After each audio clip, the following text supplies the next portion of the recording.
Hey, welcome to Stephen McGrath's Basscraft. So yeah, I had a busy week. I actually did a gig with my band Crow Black Chicken. We did a stream in Cork, pre-record, it'll be out in a few weeks, and it was to an audience of one. Our friend Novo, he masked up and helped us load in, and he watched the gig and got us a pint even, sound Novo.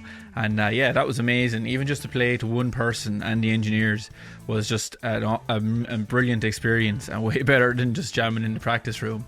And the next day I had the itch. I was like, oh, I'd love to be just getting in the van and going somewhere again to do another gig. And I was really rusty doing the gig, even a bit nervous. Like, I was going over the songs before, and I even did a live stream on YouTube showing me practicing the songs. And just jamming at home is not the same as doing a gig. So I can't wait to get back and get gig ready, because usually you're warmed up after about 4 or 5 gigs on a tour, and the band will be cooking then.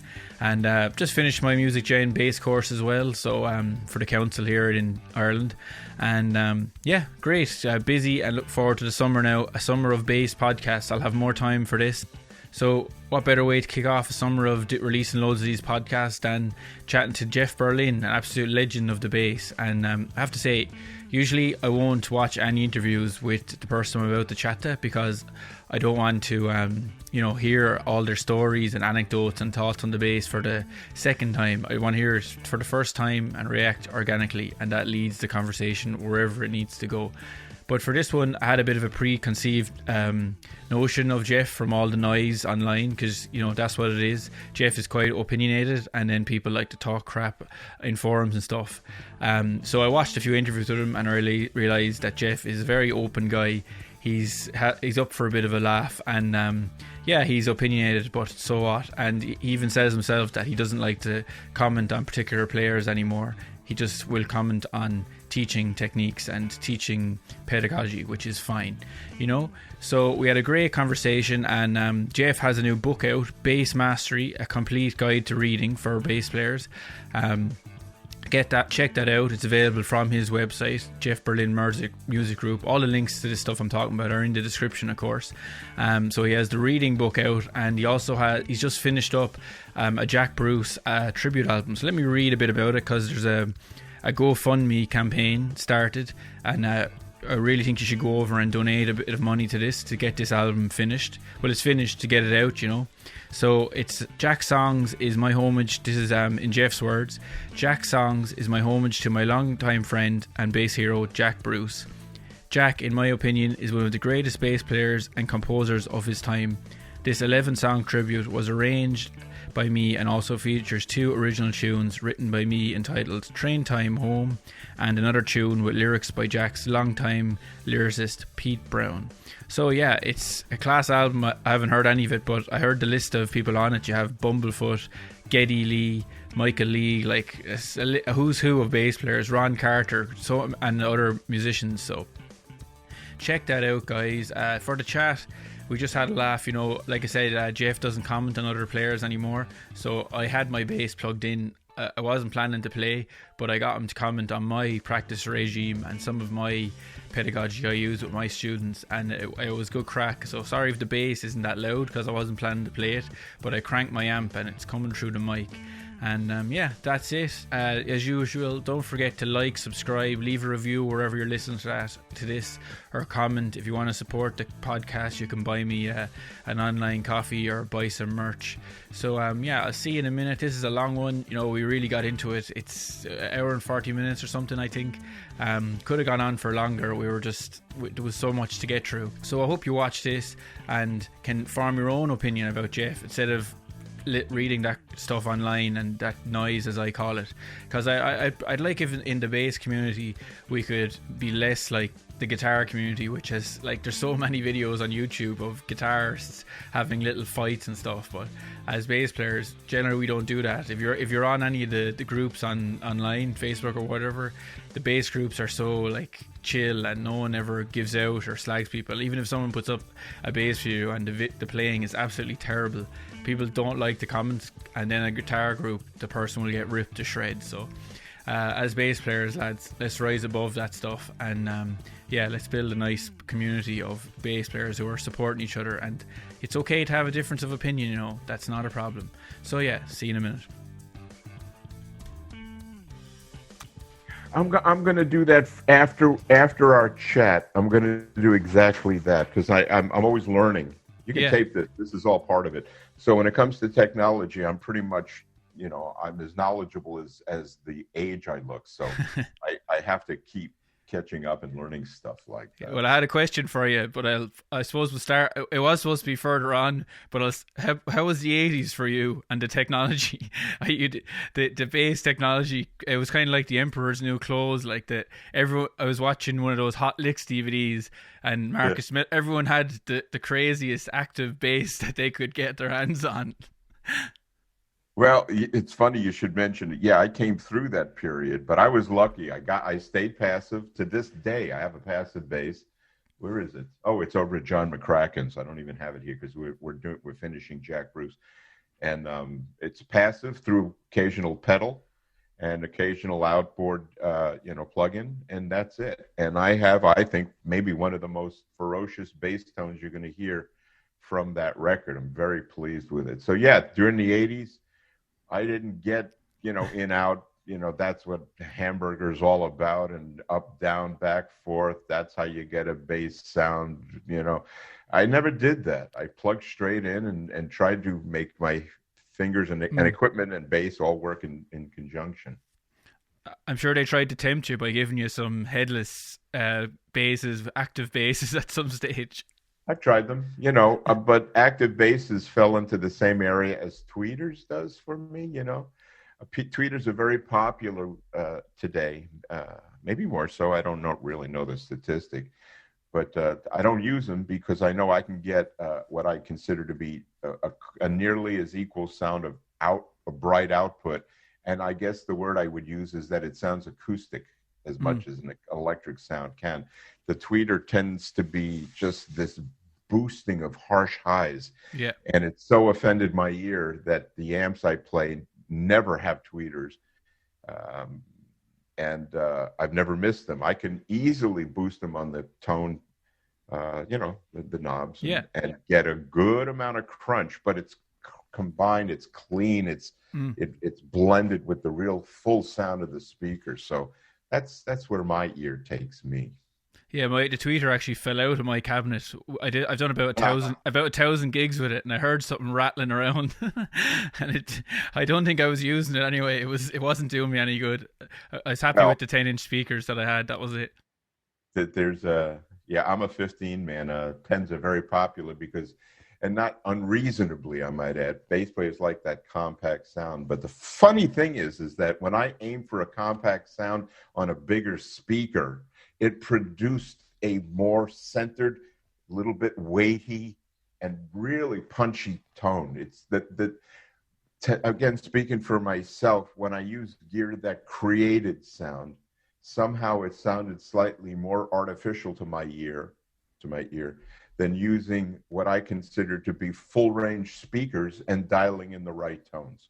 When I did that, I got lucky. People said I had one of the best live bass tones they ever heard, and it only happened after I got with Mark bass. So that's the evolution. Instead of the 1980s, racks and stacks, I worked with gear only and managed to eke out tone out of it. Yeah, I would have thought you were using 10-inch speakers because you have a very punchy sound, especially on a track like Joe Fraser. It's a rock sound almost, like you're really punchy. And that came out of a 15.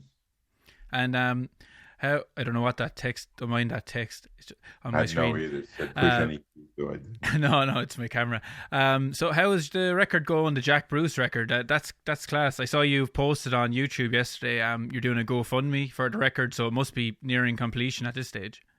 It's nearing completion, and if I may, I think it's going to be, and it ought to be, in my opinion, the record of the year. It won't be because it's not of the style that, let's say, people would vote for.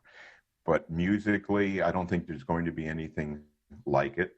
It's rock, but it isn't. It's not fusion, but it's certainly harmonic. It's got a stunning guest list. Sammy Hagar singing on it. Geddy Lee, who's an old friend, has joined me in a thing I call the bass relay, which is I arranged the song, a bass line by Jack, and invited, my wife just walked by, and invited 8 bass players to play the line and solo. And the list is and the event is coming out, like, if I may, completely an original concept for bass players. Everybody shares a spot. I won't play on it. I'll just sit back and applaud the guys that do. Ron Carter's on it. Brilliant. It's like a who's who of bass. It's amazing. Yes. Marcus Miller is on it. Nathan East is on it. Michael League from Snarky Puppy is contributing. He didn't yet. Geddy, like I said, Billy Sheehan, Tony Levin. Me llevaste. Hold on. It's fine. I'm doing this on purpose because my wife brought in a coffee. Now she's going. Hey, don't worry. This is very relaxed. There's no bother, Jeff. It's all cool. So, and then I've been financing it because we're in a day. I had a record contract most of my life, but then record companies went away. So I financed it, and I am financing it. But I want to invite people that are fans of Jack Bruce's or maybe fans of mine to contribute something to the GoFundMe campaign. Maybe I'll put up the link later or something like that. I'll put it in the description of this anyway, definitely. I mean, it's a shy thing for me to do, but if I get people to do this, excuse me, there's still a lot of expenses that I will cover if I have to. This is a labor of love, but I'm looking for help from a worldwide community that loves Jack and may appreciate my dedication to making great music and great bass playing. I have some pretty special stuff on bass. So it's a GoFundMe campaign, and I would like that if you guys would be a part of it. So it'll make it an hour event. I'm sure they will. Like, Jack is a huge influence on so many people. So it's going to be a career spanning, because his later work, he played a lot of piano and it was writing some really nice songs. Yes. It's a variety of things. It's not a Cream retrospective. I do have one Cream song where I crammed into it. Actually, it was inspired by, I don't know how to pronounce his name, Giles Martin or Giles Martin. I'll have to find out the correct pronunciation. The son of George Martin, the Beatles' George Martin. Giles Martin produced a record called The Beatles' Love. I heard that years ago. And he did this astonishing wandering of Beatles song melodies going in and out, all in the same key and all seemingly in the same tempo, and utterly fitting as a work. And I thought that was the most brilliant thing I'd ever heard. And I never forgot it. And so in part, although I didn't go in as extensively into that concept, I did this with Jack. The songs are meant to be events. I didn't do like da da da dum dum dum dum dum da da. Next song, da da da da. I'm liking the sound of this already, because when you said a Jack Bruce record, I was thinking, oh, is he just going to be playing the lines, But you're really it's kind of like you're interpreting the Jack Bruce catalog in your own way. I am, because it is a Jeff record, but it couldn't have been realized without Jack Bruce's music. So without those wonderful forms and songs and melodies, this record couldn't have happened. So certainly it's a Jack Bruce record, but the thing I'm not very happy with are cover tunes. There's a film clip of Ginger Baker sitting in with some band, obviously before he passed away, and they were playing Sunshine, and within the second bar, dun dun dun dun, but he just said, "I'm gone." He was a feisty guy. Oh, so he sure was. I love the documentaries with him in it. When he punches the filmmaker in the face, that's like the filmmaker was actually, I could see in his brain, he was thinking, yes, this is brilliant. My film's going to be a success. Ginger just punched me. Punched me right out.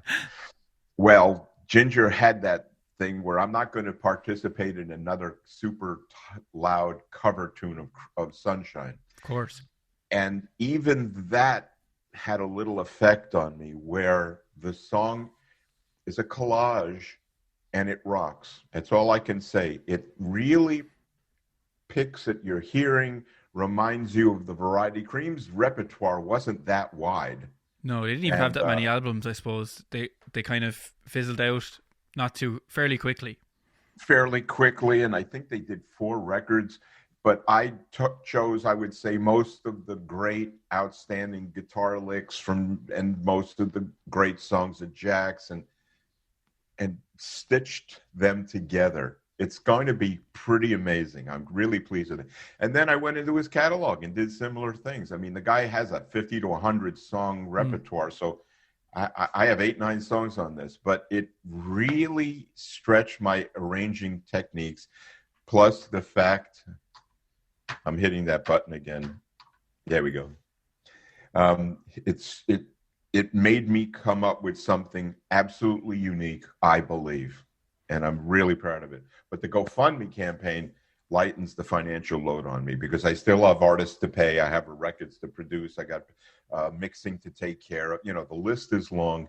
I'll do it myself if I have to. I have gone so far, but I'm reaching out to friends and fans for help. It's a hard one to square away with yourself. Like, I've done those campaigns for my own band.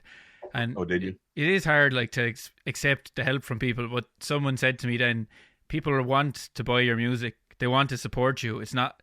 They want to be involved in this thing. It's not that they're giving you charity. They wouldn't give you their money. They're giving it because they want to hear this and they want to be part of it. Yeah, I'm an exceptionally lucky guy. I'm online a lot because I have a firm and opinionated approach to teaching bass that comes right out of classical training. And literally everything I've ever shared, practically nothing came from me. You know, I don't invent things. Say my way is the best way, because it isn't my way. It's a way that exists elsewhere. But what I discovered in my travails, in my interactions, in the pluses and the minuses of all that I've dealt with, there are really positive people out there that get it and have been open and understood that my wish is to change flawed and popular principles for non-flawed and solid principles. Mm-hmm. And these are the people that usually have been good enough to reach out to me and thank me for what I've been trying to do. Because I don't wound, you know, it's like when Jeff's this, Jeff's that. I'm not. I'm just in line of fire because I say occasionally unpopular things. But I don't apologize for them because it isn't personal. I'm not saying all guys that wear red woolly hats, you know, eat chicken sandwiches at 4 a.m. Mm. You know, I wouldn't say that. I might say guys that wear woolly hats in the summertime might sweat more. You know, or you might say guys that are, you know, almost 70 years old look like they paint their hair, but I don't. It's all natural. You know, I'm just saying is I don't take to heart and don't feel insulted and don't wish to insult. But again, these are the people that look out for me. They're very loyal to me, and believe me, I'm as loyal back to them. So. Yeah, well, obviously you're aware there's a lot of talk on the internet, like, because some of your things you've said in the past were controversial, but you've been very we can talk about it too. Totally, yeah, we'll get into it. You've been open about, like, what you call, in your own words, post therapy Jeff and pre-therapy Jeff. So would you be fair to say your views haven't changed, but maybe you have more of an attitude now, like, you're live and let die. You don't let the other people do what they're doing. Like, you're not saying they can't do it that way, but you still have the same opinions. You won't express yourself in the same way you did before, maybe. And a lot of that is the stuff that people are referring to when they say you're controversial, I suppose, some older comments you might have had. Yes, I would agree, because there is a post-therapy Jeff, which I talk about because I'm not shy about the fact that I needed therapy, psychotherapy, and sought it out and got it. And I took it as a possible lesson for other people that may traverse a kind of a sensitive road themselves. People have difficulties, and often, I tried to solve my problems my own way. I knew things were wrong. I would watch my words. I would watch all that stuff, and notice that for me, it really wasn't a fix. It was sort of a covering over, you know, a painting over. Mm. So I went to therapy and went through a very, very, very rough go of it, which is precisely the path that people like me have to go through.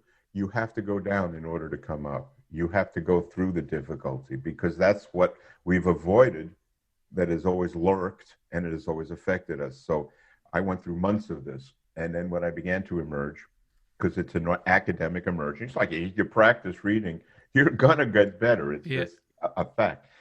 And the post-therapy, Jeff, indeed includes the fact that people must decide for themselves and must choose their path. My wish, and I'm not shy about it in any way, shape, or form by mentioning certain lessons. I try not to mention artists' names anymore because I think that's too insulting. And I realized that, so I learned. But the lessons that many top names and schools are teaching are flawed because they weren't created out of a system where these lessons are proven to work. And I also have a long thinking thing. You're a young man. I'm going to assume that when I'm gone, you're still going to have 20, 30 more years of bass playing ahead of you. Yeah, I hope so. Sure. And that's why I would say to you, if you do things right in this corner of your life, you can still be self-taught, rock out. I see all these cool basses on your shelf, on your wall. Listen to whatever you want. That's free and that's self-taught. But my thing is that the chromatic scale, popular. There's no use for it in academic music. Slap, very popular. It really isn't a lesson you want to pay to be taught by anybody. And I can offer proof of that in two thoughts. Every single slapper I think that anybody can think of is self-taught. Yeah. I don't think that there is one name that anybody admires who went to a school or a teacher and learned how to slap and found success. So the self-taught principle works. And as well, the teachers in schools that teach slap are as self-taught as their students are. Yeah. That's me that's doing the text, so you can just ignore it. It doesn't matter. Oh, I was punching my buttons.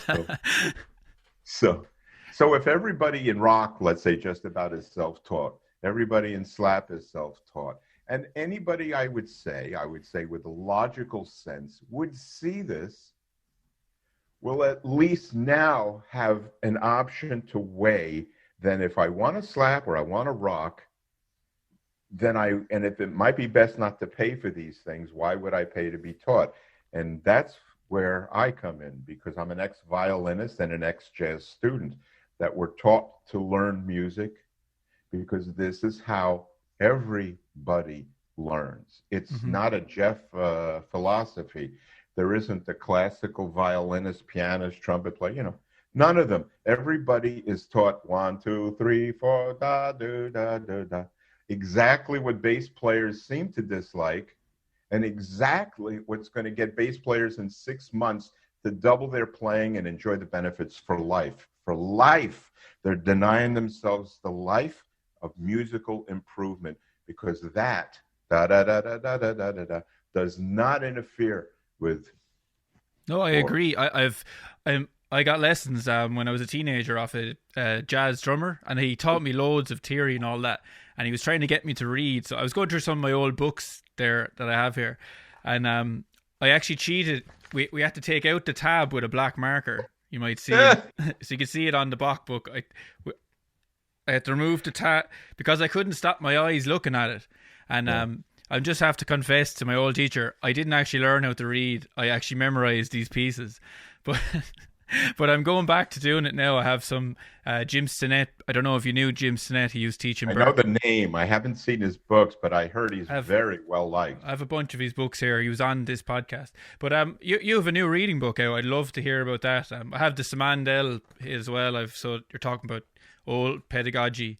But you have a new reading book out, which would be great to hear about what the format of it is, and where people can get it direct from your website, isn't it? I think. Yes. Yeah. Does your podcast have a pause button? I can just edit it after. I can just cut out a section and then it just comes straight back in. I have the book downstairs. Should I go get it? Yeah, run down and get it. There's no rush. I can edit it and then it'll seamlessly just keep going. Okay, brilliant. I broke the clip too, so I have to. That's okay. Signing out, so I'm sure. Something always happens. All right. Hold on 1 second. So Jeff's just going getting a copy of his book to show us. Well, it's hard to find good reading material. I find it gets really hard really quick for people who aren't experienced with it. Well,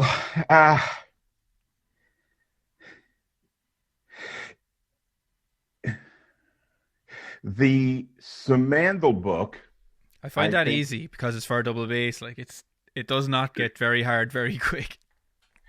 Yeah, difficulty is not the issue, but sequences. You'll notice. Well, I took Spanish lessons because my wife is from Argentina, so I learned how to speak Spanish. And the first lessons are in Spanish. I go to the beach. You go to the beach. We go to the beach. They go to the beach. And it's a reasonable sequence of conjugating that verb. Pero después los años que estudiaba y practicaba el español, finalmente yo descubrí una libertad para hablar lo que pienso y cómo quiero comunicarme sin pensar las palabras o tener dificultad para expresarme. Now, what I just did was, by starting from I go to the beach, you go to the beach, they go to the beach, when I followed the sequential approach, I was a total English speaker without any Spanish background. And in about the year-ish that I studied mechanical, then I would have gone, I should have gone, I might have gone, the conjugations, it's all mechanical. And it was sequential, I noticed. I noticed it later, actually, when I was writing my bass book. What Simandl's flaw is one, it was written at the late 1800s, and it does this, and it goes to this, and it goes to this, and it goes here, then it goes to F, then it goes to B flat, then they have this, and they have this. The reason that may have worked is because everyone that ever used Simandl on upright bass had a bass teacher. The bass teacher guided the students. Electric bass players, for some reason, choose to teach themselves. Mm-hmm. And if they choose to teach themselves, as far as I'm concerned, with the astonishing amount of stuff, websites, bass groups, bass lessons of all kinds that are available to bass players. The ironic thing is bass players still have trouble playing, improvising, creating a good bass line, functioning in time, reading. They're still in a kind of a difficult area as a community. So I wrote this. I'm going to get a copy, definitely. I was just wondering where you posted to Europe. It's worldwide postage already, yeah? Well, it's best on my website because Amazon is proving to be a disaster. It's proving to be a disaster. I want to just show everybody something. The very first page and the very first lesson. I'm trying open to strings. It's just your open strings, is it? No, it isn't. No, it's E, F, A. Is it? I can't see it. Oh, yeah. Take your time. You're supposed to make mistakes. As you learn, this is part of it. So I see it, yeah. Note after F? E, F, G. You're on the line. Yeah, I couldn't quite see it. E, F, G. That's fine. And then the next note is an F, and the next note is an E, and the next note is a G, and the next note is an F. So the whole page are three notes. Yo voy a la playa. I go to the beach. You understand? Mm-hmm. I want to show this, not for the book, but for the idea of learning. The next page is on the A string. Mm-hmm. A, C, and A. Read it in order. Oh, A, B, C, yeah. A, B, C. You go to the beach. And the next page is we go to the beach. The concept is that these sort of challenging etudes that come up, mm-hmm. the ties are always challenging, yeah. They come up at around lesson 18. There's 24 lessons, So the difficult things that happen, that seem, oh my God, there's a million notes. This whole book is in 4/4 and in the key of C. There isn't a sharp anywhere. The concept is to break ice and get us to do this. Mm-hmm. And to do it where our music, our eye, our bass, and we do this in half an hour a day, 40 minutes a day, whatever we can take. We make mistakes, no metronomes. I'm definitely anti-metronome. Yeah, I use a metronome all the time. I don't Oh, understand that one yet. I was going to get you to roast me later on. Remember we said we wouldn't comment on other teachers. I was going to show you my practice routine and my bass course I've been working on for the council, and I'm okay with being roasted. That's fine. I won't roast you. I'll talk with you as a colleague. That's good. That's good. I'm not twisting arms. But this book is for me the only, I mean, I really have to be honest because it comes out of classical music concepts. It's sequential. The string A goes to string, the string E goes to string A goes to D goes to G, because it's a 4-string book. Then you have the whole thing. They have some fingerings. Then they have whole notes. This is just pitch. Then they have whole note, half note. This book, in my opinion, will change the lives of every bass player because it requires an attention to a note. Your eye, your mind, your hand, and your instrument have to snap to in a nanosecond. That's what we do when we play Sunshine of Your Love, or play a Jaco Pastorius line, or play something that we want to play. It's everything is sequences, you know. This is a mind, hand, instrument sequence. That's what this book does, and I don't believe any other book does it the same way, because it was written from violin concepts. I'm an ex-violinist. Yeah, you played violin until you were played violin until you were 14, didn't you? Since you were very young. 16. I was 5 to about 16, and then the Beatles, and I changed. Did it influence your bass playing after, you think, or the bass player you became because of the violin? Certainly. Certainly. It gave me to where my hand position is permanently good. Mm-hmm. You know, I have this. I'm putting in front of my black shirt. I have this, and I'm light with this, and these two guys move in perfect sequence. Ba, ba, ba, ba, ba. And it isn't speed, and it isn't which I don't do well anymore because I have arthritis now. Okay. But I can. The Jack record is full of references that are unusual for bass players, and it came out of the fact that I went la la la la la la la la la. Mm-hmm. The practice of music grows brain synapses, and the brain synapse growths and the experience one has is for life. Yeah, for life. Bass players in Ireland, all of them, no matter their goals, because everybody has the same goals. You know what everybody's goals are?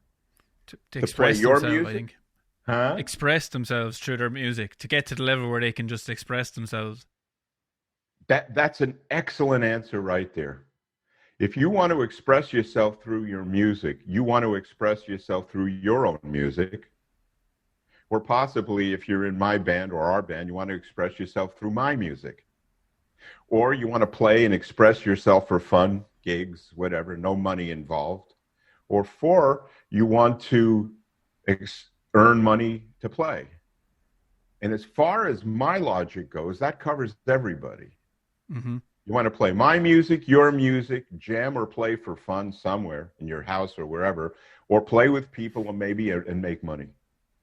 So everybody has the same goals. The concept that I have a goal that's different than yours, for the most part, isn't true. It's a base community ethic. Mm-hmm. Everybody has the same goals, which makes it easier to realize that if everybody has pretty much the same goals, everybody will pretty much benefit from the same kind of learning.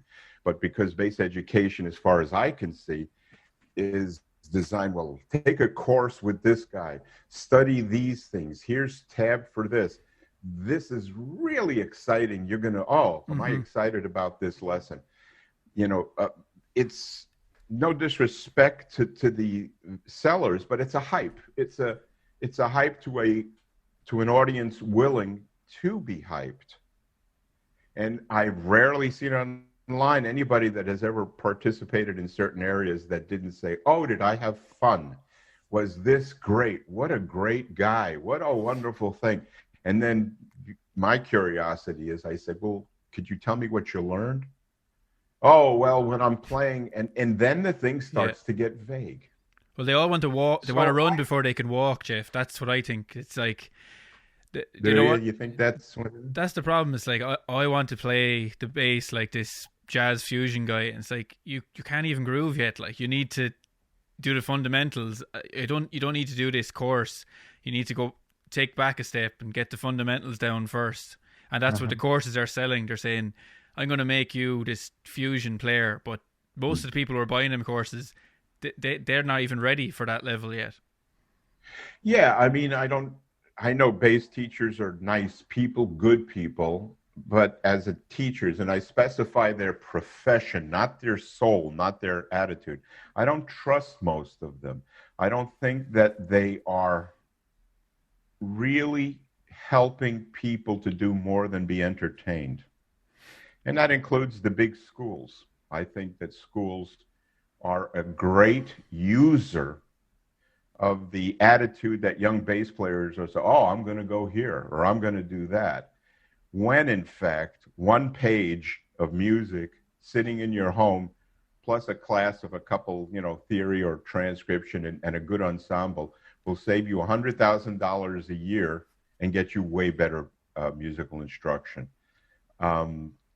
So when I say these things, I realize that I'm not popular, but I'm older than most everybody. And I've been around more than most everybody, and I'm also longer in two styles of music, way deeper into them. Plus, I played with every great player on the earth twice. Most of them. Well, I don't think these players are coming from a manavolent place, but no, they're not.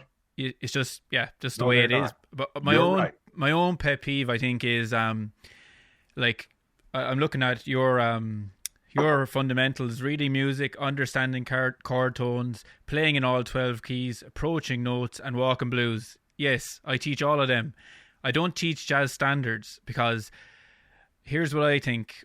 You probably don't agree, but when they invented the real book, when they wrote the real book, they codified the music that is jazz, and people are reading from these sheets. They're glued to these sheets, and you're doing these courses. It's saying you're going to become a jazz musician.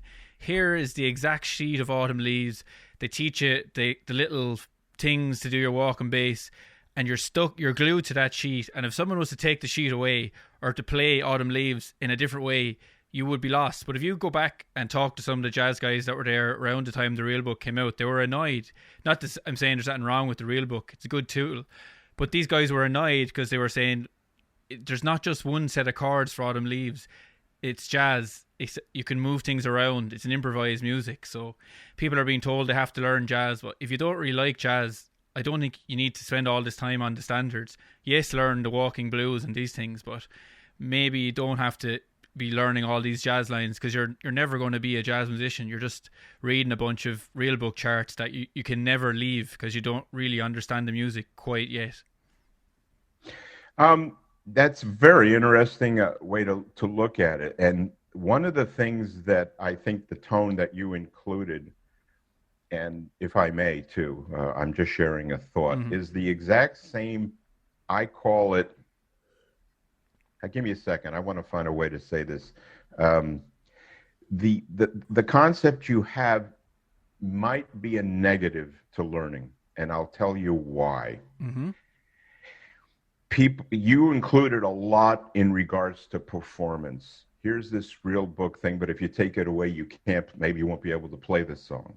And then if these are the changes, if I understood you correctly, well, then there's these other changes you haven't attended to. So how can you play them with other people or some such a thing? Am I in the neighborhood about that? Well, I was just saying maybe you're, pretty much, Ed, or just that you're kind of forgetting that in jazz music, those changes in the real book, you can do the song in another way. You don't have to play them those exact chords, I suppose is what I was saying. Okay. I'll try to make it succinct because I think it's an excellent point you're raising. There's only, as far as I know, three ways to learn how to play. Only on planet Earth. Only three ways. And funnily enough, the third way, or from your perspective, maybe this is three. The third way is a combination of one and two. The way we learn how to play is, that's proven, I ought to add, proven with a history, is being taught music, academic music, functional literature, like my bass book or some Mandel, that is not meant for art. The other way you learn is being self-taught. Self-taught literally means whatever you want, however you want it, whenever you want it, with whatever amps, whatever gear, with whomever you wish, in any way that you want to do it. And the ironic and beautiful thing is every single bass player that everybody watching this can think of, 100% with practically, I have to use practically because some head will pop up, with practically no exception whatever, are self-taught. Now, here's my view about what you're saying is, in the academic wall, to divide, I don't know which side's which, learning, practicing, mechanical, unemotional, unheartfelt stuff. Put it this way, learning a second language, learning how to drive a car as a teen. You're not out in traffic kind of enjoying yourself. It's like, my eyes are open, I adjust the mirror, I look over my shoulder, I signal, I turn, I park the car. There's a whole mechanical essence about it that is really almost nothing to do with real life driving. But by going through the mechanical things, the specific mechanical instruction, we become the drivers that we become. It's just an example that popped into my head. It works in cooking too. There's a recipe, I have a recipe on how to make a lasagna. Okay, if I take two this and add a little of that, after a few mechanical attempts, I'm artistically liberated to cook my lasagna and then some. Where bass teachers seem to have a problem is they haven't been able to separate performance from practice and learning. And that, in a sense, that gray area is why most teachers, not speaking of you because I don't know how you teach, but most teachers are failing their students, and most students will be failing as bass players because they haven't specified their day. And by not specifying their day, they haven't specified the subjects that they want to learn how to play better. It's a lot of words. But think of anything you do. I like boxing, and I used to work out. I'm not a boxer, but I sparred. And the thing in the gym is we practice jab, jab, dip. You know what I mean? Right hand, dip, right hand, left hook. If I'd have gone into the gym to spar, I'd have gotten my ass handed to me. It's a good analogy. You were doing the exercise with the boxers, but in practice, yeah, you would have got your ass handed. And when I sparred early, it was almost that slow. Okay, Jeff, let's go. Okay. Oh, he touched me. Don't forget, Jeff, to dip under. Oh, I saw that coming. Okay, but you didn't throw the right. Oh, okay. Oh, there we go, Jeff. And it was this wonderful guidance of fact within function. Bass teachers don't do that. They perform, or the real book has different changes, and if you take it away, you won't remember it. In the learning element, I don't care if they remember it or not. In the learning element, I want them to read it because eventually everybody remembers things. If you stick with something for half an hour, twice a day, as a mechanical thing, I'm going to learn da, da, da, da, da, da, da, da. Oh, I can't remember it. I've been practicing it. Where's the music? Oh, yeah, da, da, there it is. Mm-hmm. And it is the surrender to your ability. I'm not good enough at this, so I'm going to do what is required. And that's how I became liberated. And that's how all musicians became liberated. We became liberated because we accepted where we were. We knew we were screwed up as players. We made mistakes. You should have heard the squeaky violinist I was as a kid. And I played it like this because a bow was supposed to go out like that.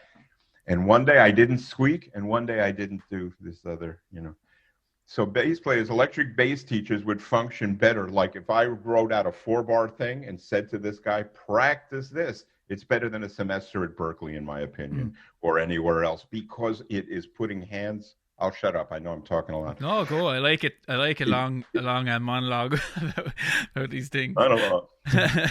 But the thing is, everybody's different. No, they're not.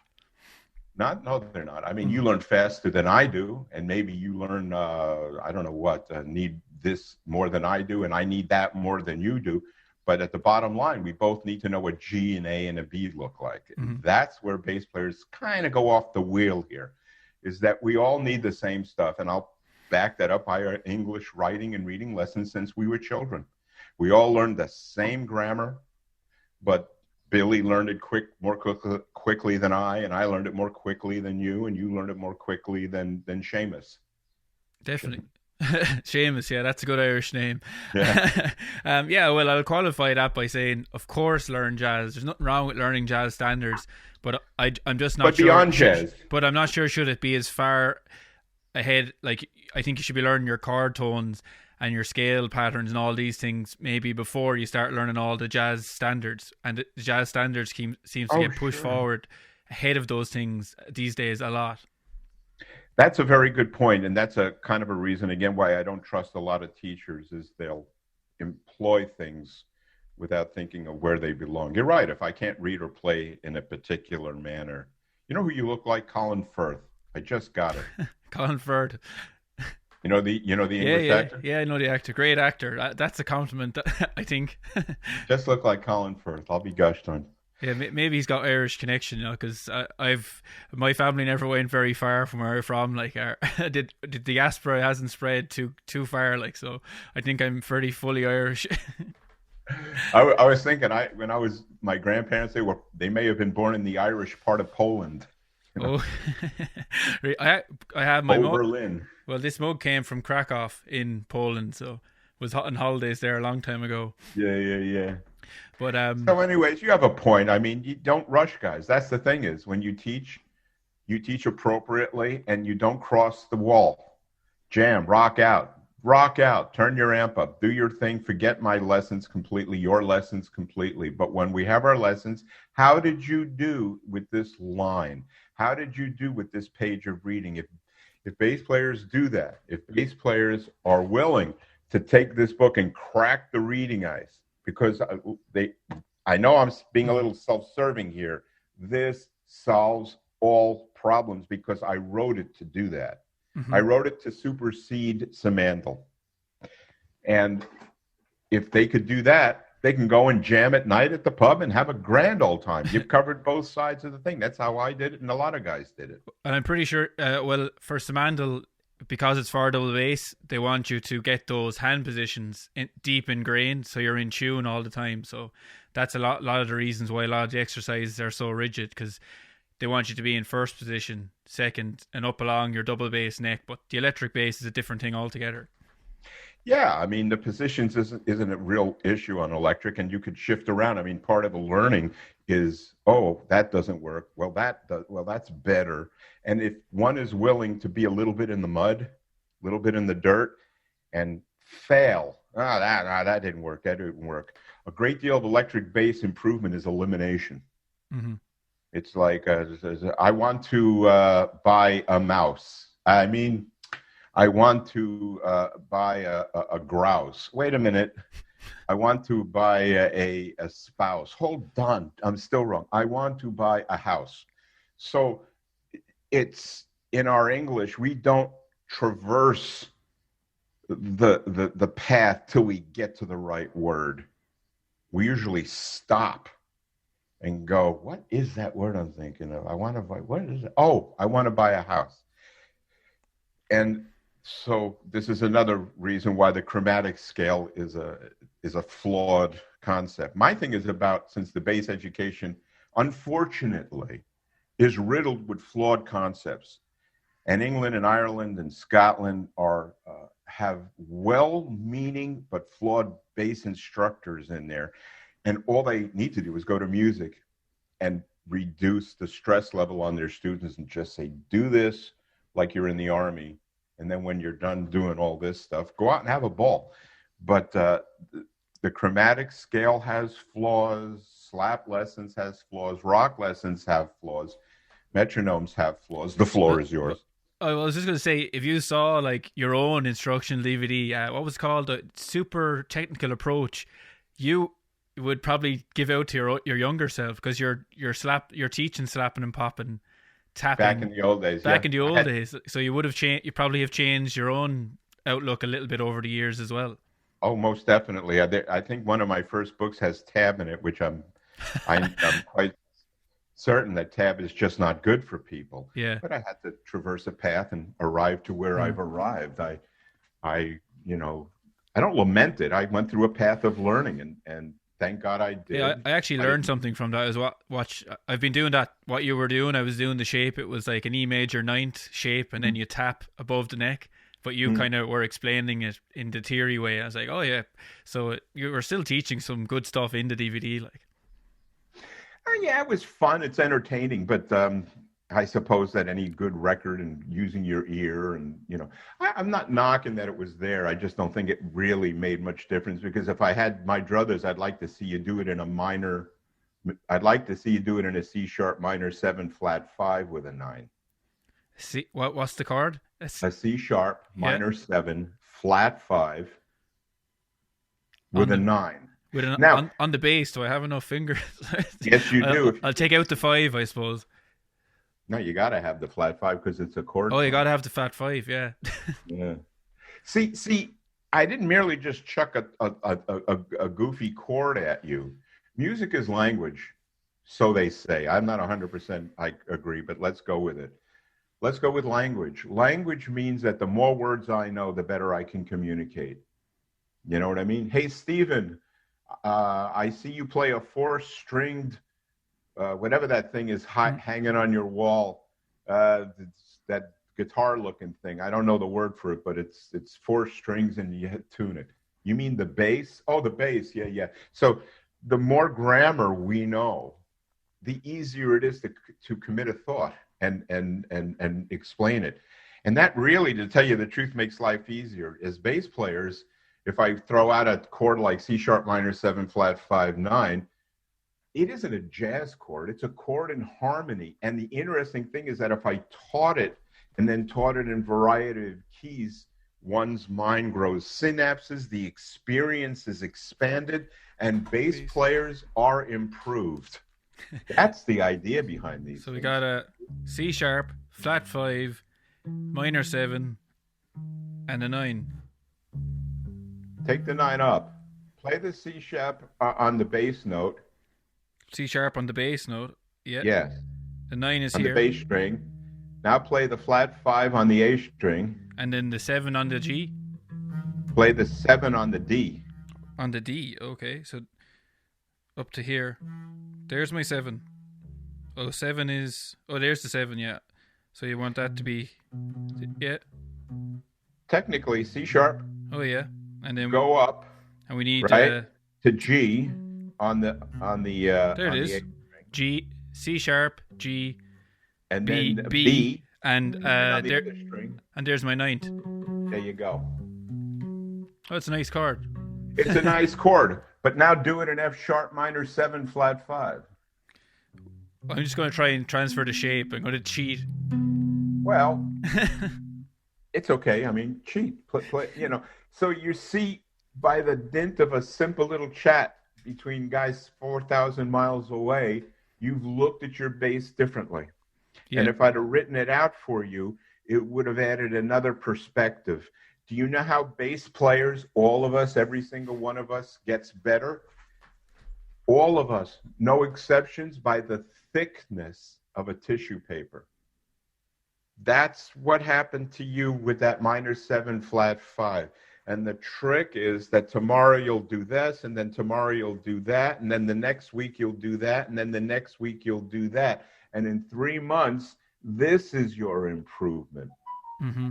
And that, I think, would be beneficial to bass players to realize that we get better by crumbs, perfectly executed and learned crumbs. Had enough of this. Let me go. Let me go have fun. Yeah. I'm not going to lose anything. And then later that day or tomorrow, you go back and do it again. Separate the wall, performance and learning, performance and learning. They don't relate because the goals aren't the same. Mm-hmm. And that's how bass players improve, by doing those things. So if you did these minor 7 flat 5 things, what are we now in April, May? By the time I came over to your house for coffee on August 1st, assuming you got both your vaccinations. Not yet. We're pretty slow in Ireland. Give me a few months. I got mine, so I'll come over. And you're going to be an improved bassist, because then I'll start saying, do the minor 7 flat 5, but this time do it with a flat 9. And these little crumbs, these written things add to the well, and then the brain, the eyes, the hands. Oh my God, if bass players only knew how badly they're getting screwed and how much better they could do if they really want to learn how to improve. Because who wants to do this stuff for 20 years? I'd go mad. It's a year's study of factual addition and real book jazz tunes, because jazz requires creation on the fly. So if the chords don't line up, doesn't matter. It's an academic thing. That, there's a lot of songs. There's a song called what is this thing called Love? You know what the first chord in that song is? G minor 7 flat 5. Nice. I just thought of it. Yeah. And so through my particular experiments and learning, I wouldn't give a guy this lesson. I'd give him this lesson. Mm-hmm. I'd give him page 1 on this, because page 1 on this is that thin piece of paper that one builds upon. I wish if I were king, I'd make everybody a better bass player. I tell all my students to practice for 15 minutes, because I read this book, and basically he's talking about memory and retention, and he's saying that for the first 15 minutes of when you're learning something, you'll remember 90%. After 20 minutes, it's 70%. By an hour, you're remembering 10%. So maybe practicing for 3 hours solid isn't as beneficial as you think it is. But if you can nail it for 15 minutes, you'll have done an hour's worth of work. That's what I like to say to them. And then I say, add those 15 minutes together. Go for a coffee. Come back to it. Do another 15 minutes. You've practiced for 2 hours, even though you actually only practiced for half an hour. But when I explain this analogy to them, I'll say, that's two hours worth of work. When you do it in this method, and I think it works psychologically as well for them. They know they're getting in 2 hours worth of practice by doing 2 15-minute chunks of concentrated work. It's funny you should say it, because that's exactly what I share with beginners. Do 15 minutes. If it gets a little much, go for a coffee, take a break, because it doesn't leak out of your brain onto the floor. You go back and you'll notice a little, retention of this stuff, and then I certainly agree with that concept. Also, while we were going back to the metronome thing, we said we'd cover that. Please. I was watching a lesson you had online with Neil Squires, a beginner, and he was learning how to read, and you weren't really pushing the timing too much. But if I was doing that, I'd have my metronome on and it'd be clicking, so that I do play all those quarter notes and I don't lose what I'm reading on the page. And I play my scales with a metronome and a bunch of other things. So I'm just wondering, what's wrong with my metronome, and why should I throw it out the window? My feeling is because you already can subdivide. Grab your bass. Okay, maybe get a bit of volume so it comes through the microphone. All right. I very rarely have the bass in an episode, but it just happens to be here. On the high string, play a B. 1, 2, 3, 4th fret, pinky. Yep. Okay. On the A string, play a B flat. On the A string, yep. B flat. Mm-hmm. 1st fret, yeah. Good. Play the 2 notes. Got an octave. Play B flat. Okay. Now, for people listening to this, we all make mistakes. It's built into learning. You're doing great. Play the high note B. Now look at your bass. Is that a B? B. There you go. It's just a mistake. Yeah. It's no big deal. Play high note B Go down to play B flat, down the octave. Bingo. Those are the two notes I want you to play. Now go up to the G string and play an A. Go down to the low string and play a G sharp. Play those 4 notes for me. B. B. Oh, B. Take your B, time. B. Yeah. B flat. Yes. A. And G sharp. Oh, A flat. G sharp. Yeah. And G sharp on the E string. Yeah. Yeah. Now there's more, but I won't do that. Play those 4 notes. B. B flat. A. And G sharp. Okay. Pop your click on. Okay, I've got one on my pedal board. I'll put it on. All right. I'll turn the drum beat off. Okay, now we got a click. Can you hear it? It's too quiet. Yes. Okay, there's the click. Okay, we're clicking. Okay. Play that bar of walking bass line. Play it 4 times. Quarter notes on the beat. Yes.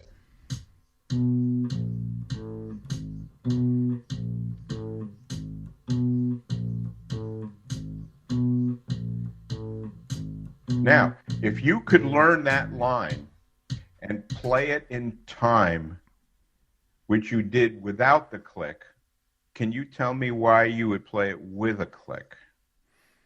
I suppose for an exercise like for that, I wouldn't use it. But to learn an initial idea, I wouldn't use the click. But then for running scales and stuff, I suppose the click is maybe to give yourself more steady sense of timing, so that when you're doing your scales, a fast one.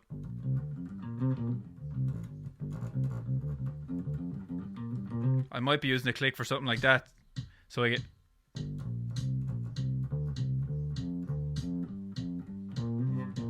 To get it more. Now turn your click off and do the same thing for me.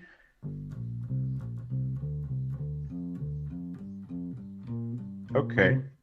See, I submit that the click is redundant because you played ba do da da with a click. You played da do da da without a click. You played da ba da ba da ba da ba da ba da ba da ba da ba da ba da ba with and without a click. And you played da do da this last one with and without a click.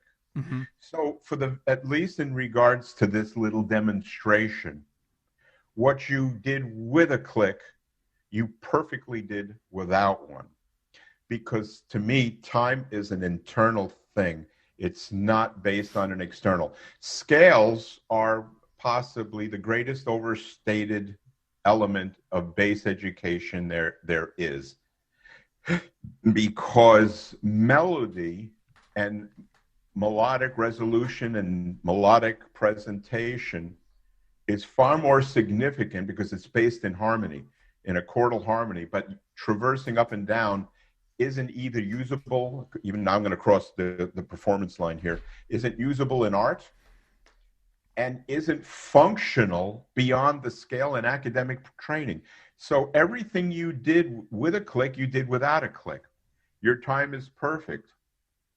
And just for the mere fact that it is, that's when a decision or a thinking process. See, I'm not trying to say this in order to make you or make anybody, but everybody watching this saw, and they can't say they didn't. They saw you play in time with a click and without one. Your time is already there. So that basically the click is redundant. I can walk down the stairs, and I'm going to make a funny thing, and I can walk down the stairs doing this. So does this help me walk down the stairs? Because this to me is metronomic addition. Mm-hmm. You'll still walk down the stairs even if you don't do that action. That's how I feel. Definitely. Well, I find it, what I did find useful, I suppose, is that if I write down in my routine, I was doing this at a certain tempo, then I come back, I want to play it faster and improve my tempo. But I suppose you could do that by just playing it faster and faster to increase your... Well, I don't my objection to the metronome isn't the use of it, it's the dependency on it.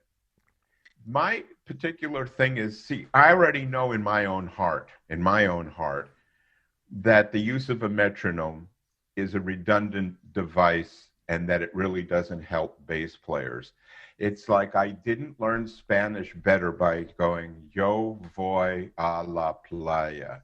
Yo voy a la playa, yo voy a la playa, yo voy a la playa, yo voy a la playa, yo voy a la playa, yo voy a la playa.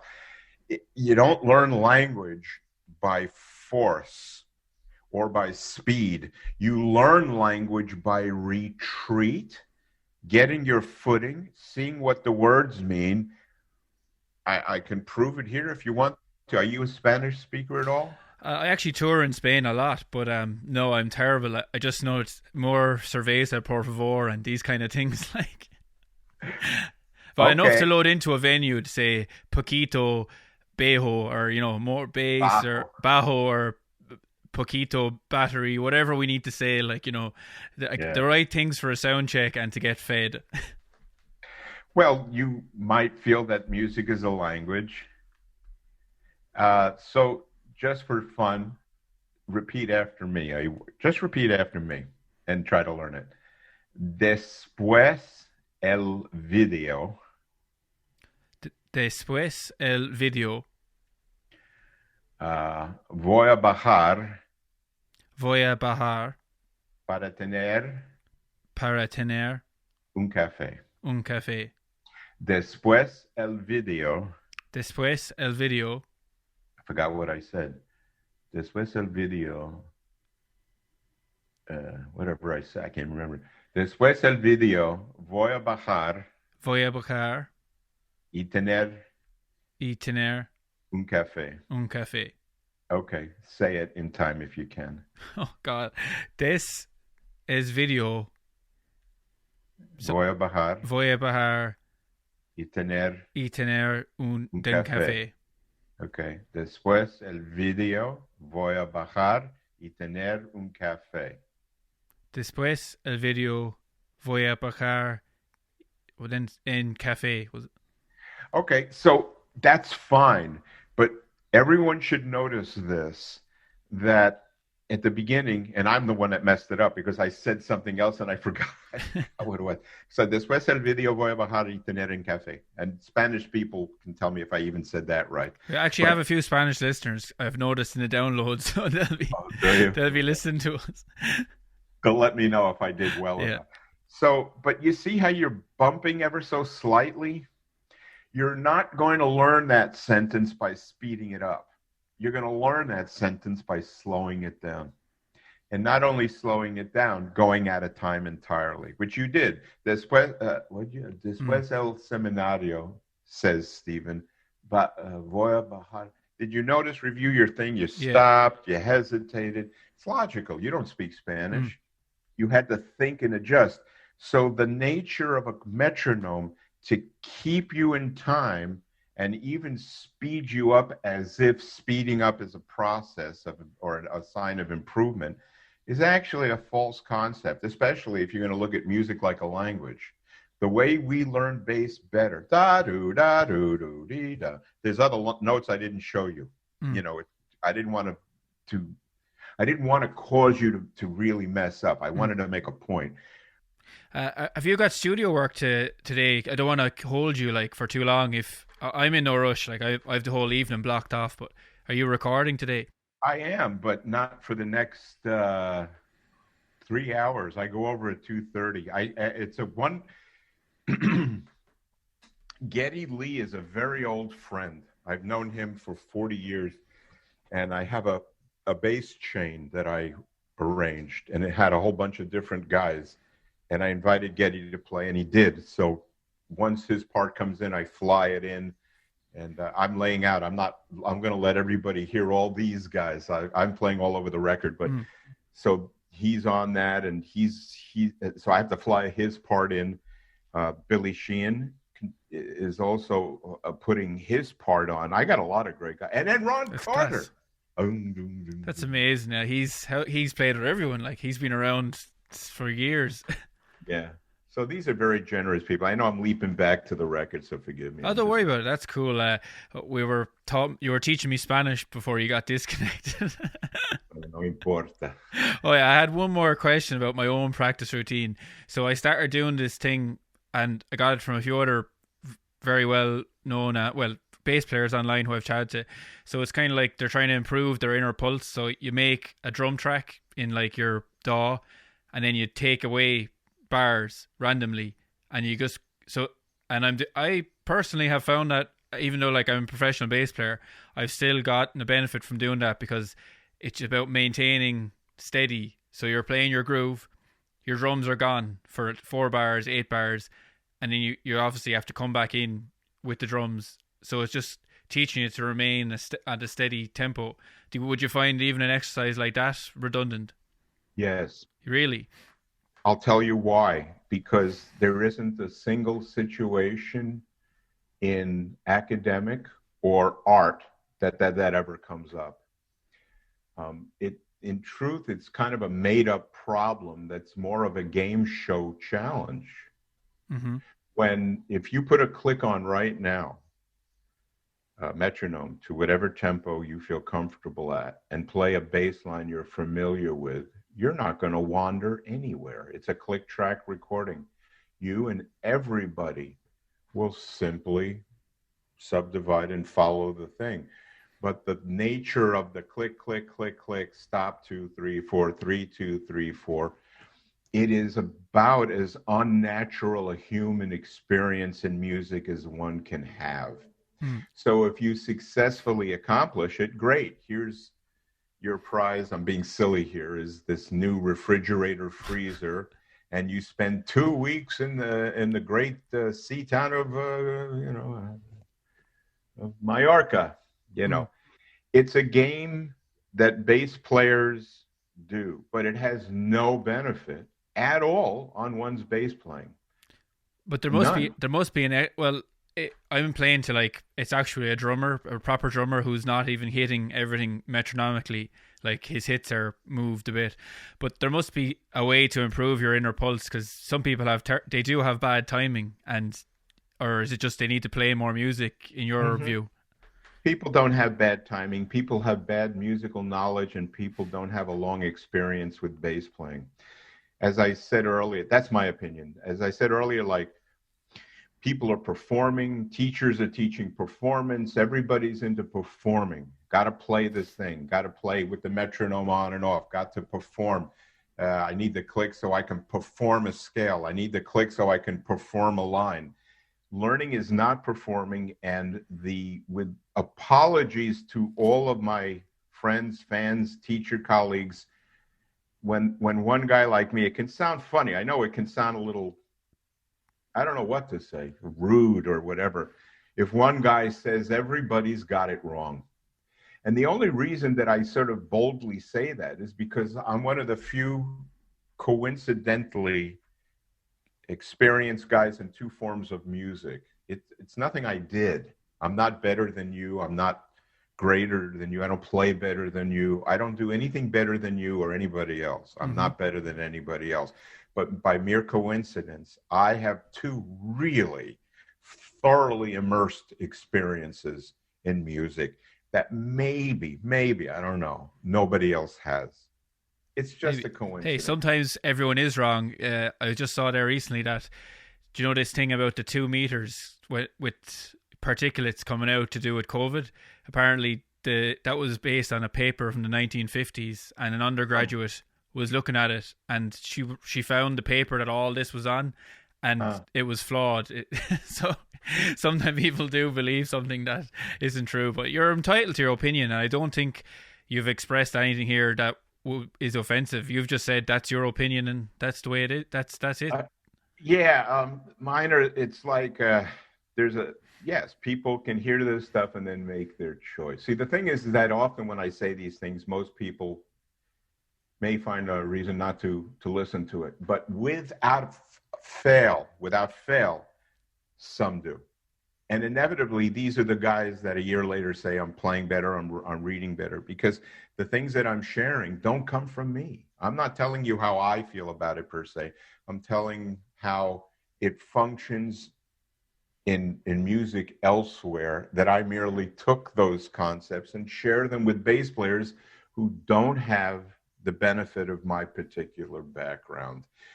You stop a metronome, you put on a metronome. If you put, I'll give you would you grab your bass? Oh, you're going to roast me again? I'm only messing. You're roasted. I'm going to roast you good. In fact, it's going to be really quite simple. I'm going to give you 4 notes. Okay? Yeah. Get a bit of volume here because I don't have it plugged in. It's going to be coming through the microphone, yeah. Okay. C sharp. E. E flat. A. That's your line. Okay. Play your line. Bingo. Pop a click on. Okay, get me. Take your time. Now, before you play it, I want everyone to listen to Steve's first 15, 20 seconds, and then listen to his remaining 20 seconds. Anytime you're ready to play that line, your way.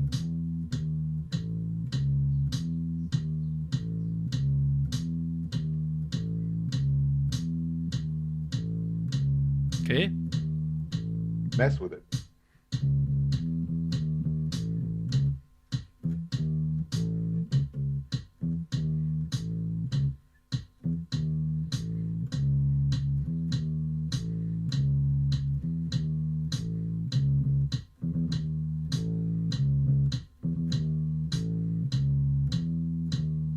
Okay.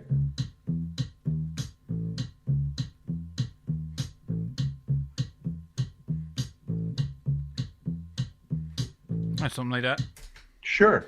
And I want everyone to notice that for the first 2, 3, 4 seconds, your time was a little funny. You got it.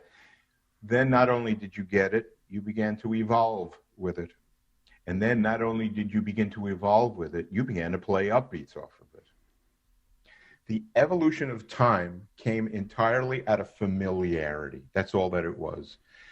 If you stopped your metronome for 4 bars and then started up again, to any performer or any recording, there would be no determinant to indicate that your time would have been better had you practiced with 3 bars or 4 bars off, because there's no translation between this McGrath, this one, with a guy that didn't play that line with 4 beats for 4 bars.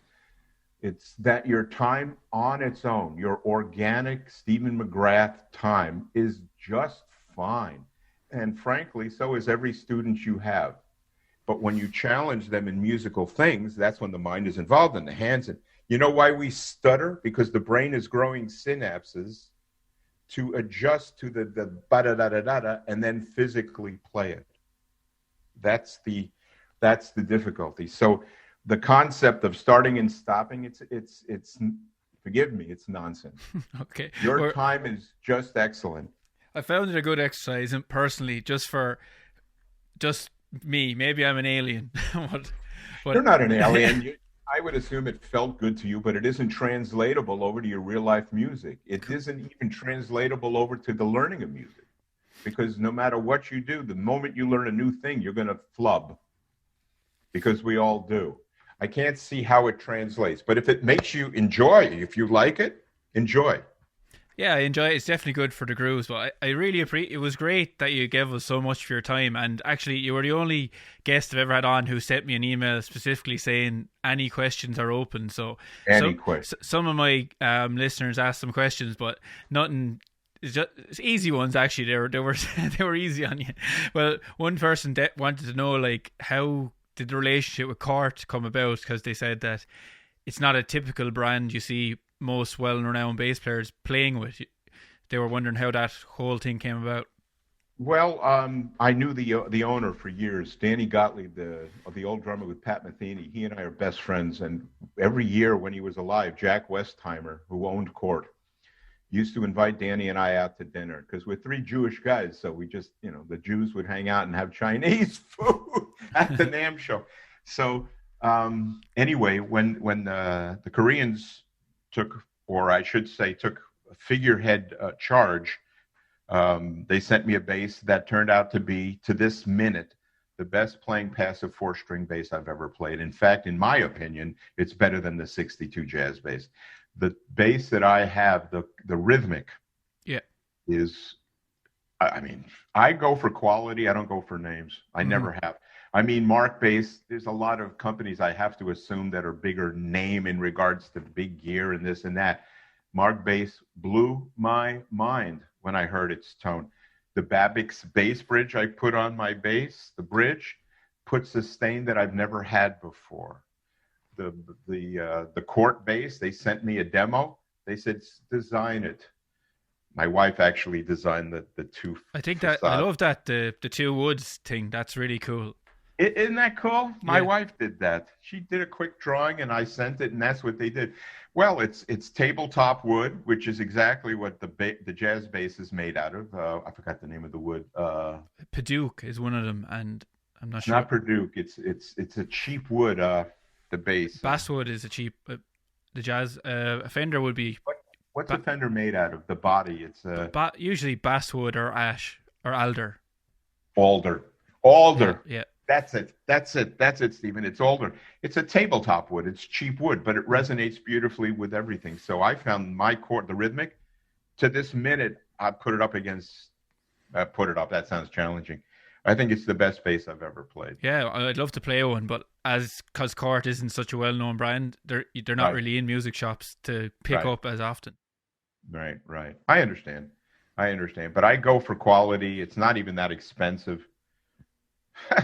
Wait till you just wait. It's pretty mind-blowing. I'll get one someday, get my hands on one. And Niall asks, why do you prefer high action? Is it for the tone, or is it just feels good to you? I prefer low action. Oh, really? So he's wrong there. He thought you just made a mistake. Yeah. What's his name? Niall is his name. Hey, Niles. No, I like low action. I straighten my neck to nearly a flat plane. I actually had the luthier plane down the fret slightly.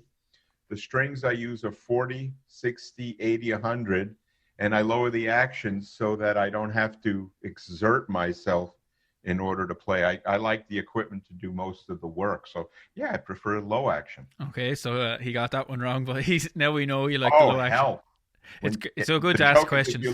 If you look up wrong in the dictionary, you'll find my picture. So hey, that's it. Don't be afraid to fail. That's what they say, isn't it? Bingo. But Andrew wants to know, do you have any memories of the Patrick Moraz album, Story of I know this is going back now in 1976. Really cool album, by the way. It's some nice rhythms on it and things. It's a wonderful record. It was my very first recording. Patrick heard me play and hired me. Those were the days where if somebody thought you could play, you were used.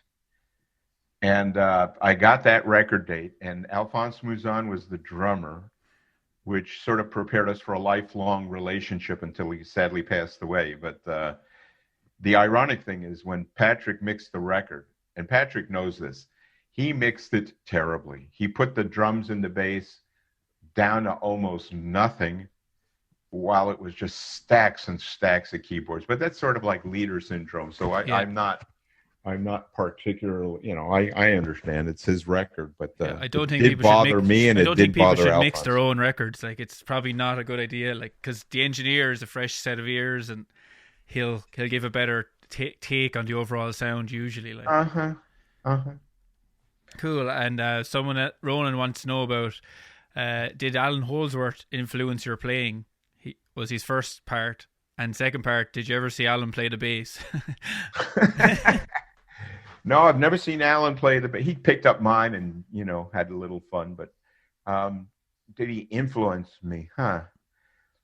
Not as much as maybe the supposition might be. I certainly was influenced by the beauty of the line element, but I always liked line because I was a violinist. So not as much as one might think. He didn't really. That sort of, I would call it variety of harmony and lack of rhythm let's say, wasn't particularly my thing. Although I'll tell you everybody straight, I think he was a genius.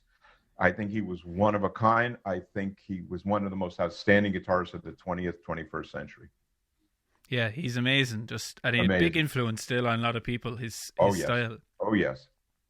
And what I was thinking myself was, you've got 12 solo albums out, like, and obviously in today's musical paradigm, releasing albums isn't the same thing, like, but does releasing because you're very well known as an educator, but you've got loads of brilliant albums, like, with amazing tracks on them that people should deep dive into also, as well as your teaching stuff. But does that drive you as well to keep releasing albums? Is that something that you think you have to keep doing for yourself, like for your soul, to keep releasing albums? Is that still important? Yes, it is, because I'm not a good writer, but I'm a dedicated slugger of a writer. I live the credo that I encourage other bass students to adhere by. I try, I change, I fix, I review. That sounds good, moving on. I'm a true die-hard dedicated to the harmony, but this note doesn't quite sound as good as this note. So this note's gone and this note moves. I have a lot of music, backup music, and the Jack record will reflect that. And yeah, I want to keep releasing records. I mean, my joke with my producer is that when our records come out, they'll sell dozens. That's a good way of thinking about it. People for some reason don't really want to listen to music. It's an odd, peculiar oddity that the 100,000 bass players really don't listen to music as much as I think that they do. Or wait, that didn't make sense. I don't think that 100,000 bass players listening to his music as much as they should, maybe, or could, or might. I think you get blinkered sometimes. You're like, I'm upset. I want to get really good at bass. What's this technique? And then you kind of forget, this is music. Maybe I should listen to some music and not be thinking all the time about how I can get better and all these things. You need to listen to music as well, like, and love it. Well, that falls into point 2 that we mentioned earlier. Remember being taught academic music and being self-taught. Self-taught includes what we listen to for joy or for edification, If bass players are into learning stuff, I have more technique on a couple of these tunes than almost exists in the bass repertoire anywhere in the world. There's a couple of things where, because I do that. I like that. For the most part, I'm just pretty pedestrian, simple. But yeah, I put some stuff in. Well, Jack Bruce once said you were the best bass player he ever heard. So that's pretty nice to hear, isn't it, from an idol? Made me cry. I mean, the guy. I was in Frankfurt at an AM show, and he knew that the only guy that ever sat in front of me that was famous that could make me nervous was Jack. I could not play in front of Jack, and he knew this. So at an AM show performance in a booth, walks in, plops himself dead center front seat, and goes like this and looks at me, and I'm lost. I'm done. So I was playing Bach, and I looked down, and Jack's going. He knew, that son of a gun. He knew. You were friends. You made friends eventually. Once you got to know him, you met him in America. You were friends, were you and Jack? I met him in England. I met him at Ronnie Scott's. Dick Hextall Smith introduced me. John Heisman introduced me. The late John Heisman. I met him in America. I met him in America, and we became friends. And when I went to England maybe with Bill Bruford, I went to Ronnie's or mentioned to John because we were hanging. I said, "Would Jack come and say hi to me?" That evening, Jack showed up. That's amazing. It's great when you meet someone, and you're one of your heroes, and they're as cool as him. Like, oh yeah. But you talked about him crying, and you were saying about you said to yourself, "You're not a great writer." It kind of reminds me of, I was on this seminar recently with a guy called Jürgen Simpson, and he was talking about the Amadeus film, the Mozart film. Sure. And Beethoven and Mozart had this big rivalry. So Beethoven went to Mozart's house when he wasn't at home and gave his wife loads of sweets so that she could see his transcripts. Salieri, not Beethoven. Oh, Salieri was, sorry. You saw the scene, yeah. So when he sees the transcripts, just for the listeners, he says to her, "Can I take these copies?" And she's like, "No, you can't take them. They're not copies." And he goes, "I don't understand." He said, he doesn't make copies or adjustments. He just writes what's in his mind onto the paper, and it comes out. And Salieri, he cries, like he realizes this is genius, and I'm never gonna beat this. Like, but then he made the further point that when you looked at Beethoven's work, when Beethoven died, they actually found like reams and reams of transcripts of he'd been going back over all his pieces, changing them, improving them, analyzing everything he did. So even though Mozart was a genius, things came out to him onto the page and they were finished. But some of his work, it was almost like there was tropes in it because he wasn't analyzing it. But Beethoven evolved then because he analyzed everything he did and changed his work. So like, as a writer, to say that you work hard is the most important thing, really. And natural talent, Mozart, they say, is the only genius ever. Like, I don't believe in natural talent. It's all about hard work, really.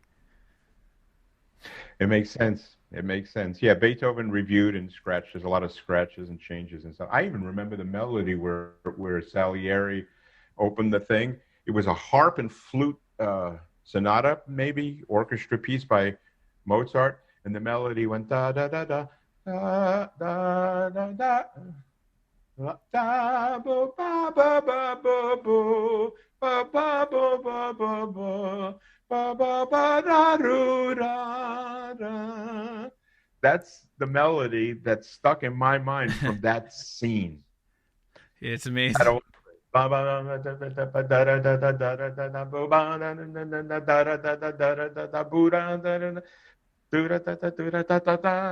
This is the Mozart melodies that I recall from the movie.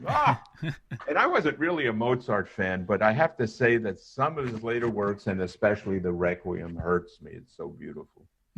Well, yeah. I just thought it was interesting that to see Beethoven scratching out his own work, and someone like him still reviewing his work like the good student and changing it, improving it. But yeah, I think we'll leave it there. You're going recording this album, and I'm going to put the links. Hours, yeah. I'm going to put the links first in the description of this, and I think the bassists of Ireland are going to get a lot from that. It was really informative. Oh, I can't tell you how happy I am that you invited me. I think I was in Ireland once my entire life, so perhaps I'll come back and, maybe we'll hang. I'm doing a touring bass class eventually where bassists, it's a pay per, but it's like a one-day class where I'm going to give people things to practice and how to practice, demonstrations. And the idea of it is to take time away from what I would say ineffective learning and at least consider effective learning. Because again, the area is this narrow for learning. Art is this, learning is this. So yeah, I'd be thrilled to come back to Ireland, man. Yeah, well, you've got the Jazz Fest in Cork. That'd be the place to go. Like, and some of the lecturers from the courses in the colleges listen to this, so they get people in for master classes all the time. I'm sure you'll make it to Ireland eventually.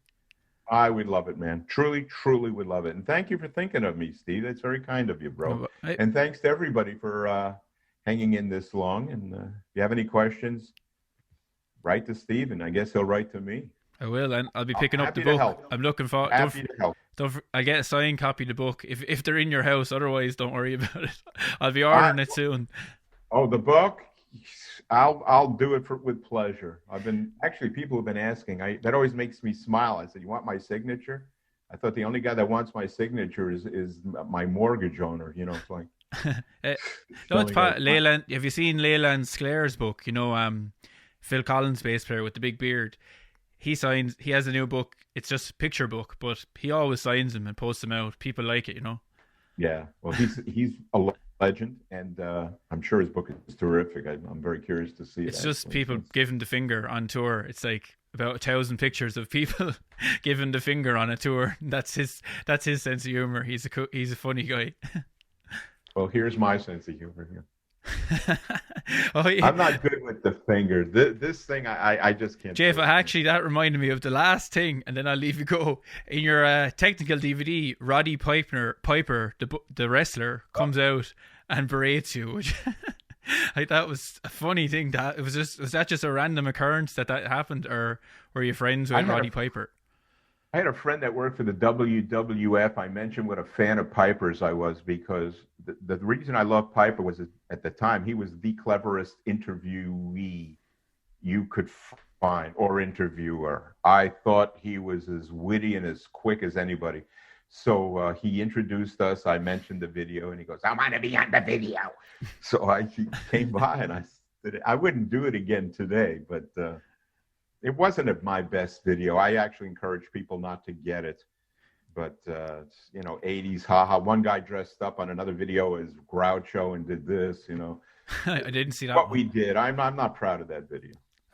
Sorry for bringing it up, but there was some good bits in it. But there was a lot of instructional DVDs in the 80s that were kind of had elements to them that weren't educational. I think it was part of selling them, maybe. But get the book. That's what people should do now. Anyway, the books. It's great that it's gone back to the print, isn't it? That people, it's not DVDs and videos anymore. It's base books are really popular at the moment, and so are the magazines. Like a lot of people are releasing them.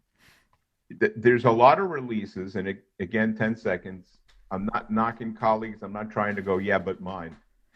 The thing about it is, with the astonishing amount of stuff that's out there, I'm curious why bass players are still struggling with bass playing and reading. And the only answer I can possibly give is that there isn't a core curriculum that applies to everybody. That's why I wrote my book. It has to be a core. No matter how you learned English, the written language in Ireland, we used that language as artistically and as uniquely as two people could, based entirely on academic learning when we were children and listening at home. So that's all I got to say. There's tons of books, there's tons of things, there's tons of tab, which I definitely discourage people from using. And the odd thing is bass players still struggle with bass playing, with the glut of stuff. And the reason has to be that the stuff being presented needs upgrading. It needs improving because bass players still can't play. Why? And people say, I can play. Well, one sheet of, I don't mean harm by this. I can prove these things in person, and I want people to do better. So that's what we're here for, to learn, to get better, and just because all the information on the internet, it's too much a lot of the time. So that's what I'm always telling people, get the books, because you can come out to your practice shed or your corner in your room, no phone, no anything. Put the book on the stand. If you don't have a stand, put it on the edge of the bed, whatever, and you can just play your bass with no distractions, and you can't beat that. If I can help, let me know, because I know how all classical players do it, having done it. I know how all jazz players do it, having done it. And as far as my thinking is, the only two sources that are paid to learn are jazz and classical. That to pay to rock is sort of a waste of cash, pay to slap, to pay for these things. I'm trying to save people time and money and get them better. And I believe I know how. And the reason is because none of the methods that I'll share came from me. I didn't invent them. That's true. It's a proven. I love people and pedagogy. I love bass players. So. Yeah, the bass. I've done. This is episode 22. I've recorded, and bass players are great to chat to. They're humble. And they're we're often in the back, but when we get our chance to talk, we like to talk.